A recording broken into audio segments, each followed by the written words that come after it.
सभी को नमस्कार। करियर फर्स्ट चैनल पर आप सबका स्वागत है। आज का डिक्टेशन आपका टेस्ट होगा। मैटर को ध्यानपूर्वक लिख करके ट्रांसक्रिप्शन करने के बाद कॉपी को पीडीएफ बनाकर ग्रुप में शेयर करें। कॉपी चेक होने के बाद उसी ग्रुप में आपको वापस भेज दी जाएगी। अच्छा मैटर है, ध्यान से लिखें। Ready, start. भारत में सांस्कृतिक अस्मिताओं का निर्माण धर्म, क्षेत्र और जातीयता के आधार पर हुआ है। इनमें से धर्म एक मिथ्या संकेत है। एक विशेष धर्म के अनुयायियों में विश्वास, उपासना पद्धतियों तथा कर्मकांडों के अतिरिक्त और कोई विशेष समानता नहीं दिखाई देती। उपासना के रूपों और कर्मकांडों में भी संप्रदायगत और क्षेत्रीय विभिन्नताएं होती हैं।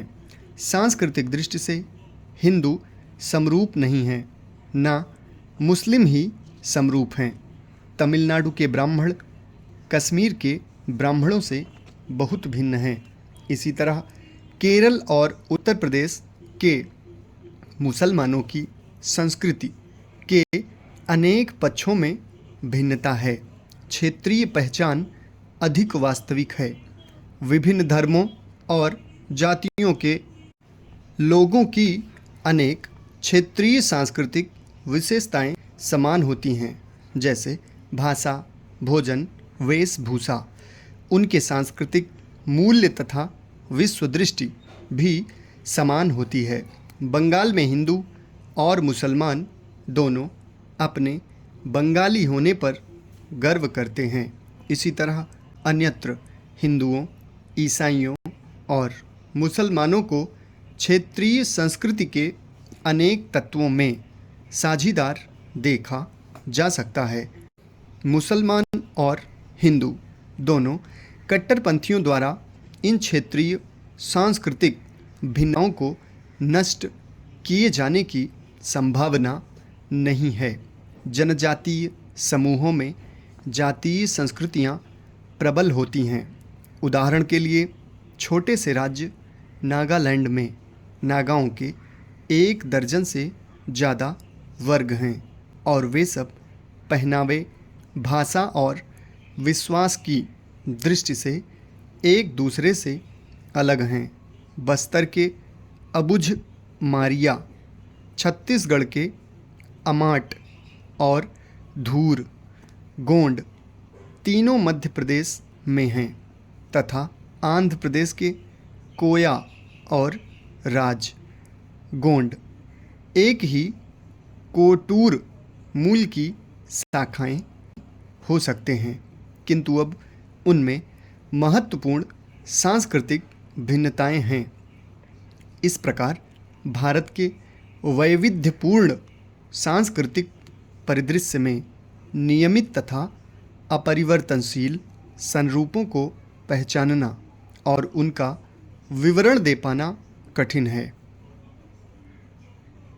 देश के सांस्कृतिक परिदृश्य में अपने स्थानीय वैविध्य के साथ क्षेत्रीय संस्कृतियां अपने वैशिष्ट्य के कारण अलग दिखाई पड़ती हैं, लेकिन ये संस्कृतियां लगातार अपनी अपनी शास्त्रीय परंपराओं का हवाला देती रहती हैं।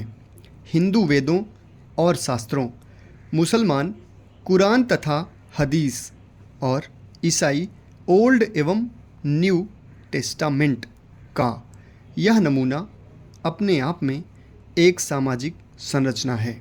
इसकी व्याख्या जीवन के बदलते संदर्भों के साथ बदलती रहती है और समय समय पर यह अनेक प्रकार के सामाजिक, सांस्कृतिक और राजनीतिक आंदोलनों को प्रेरणा देती है।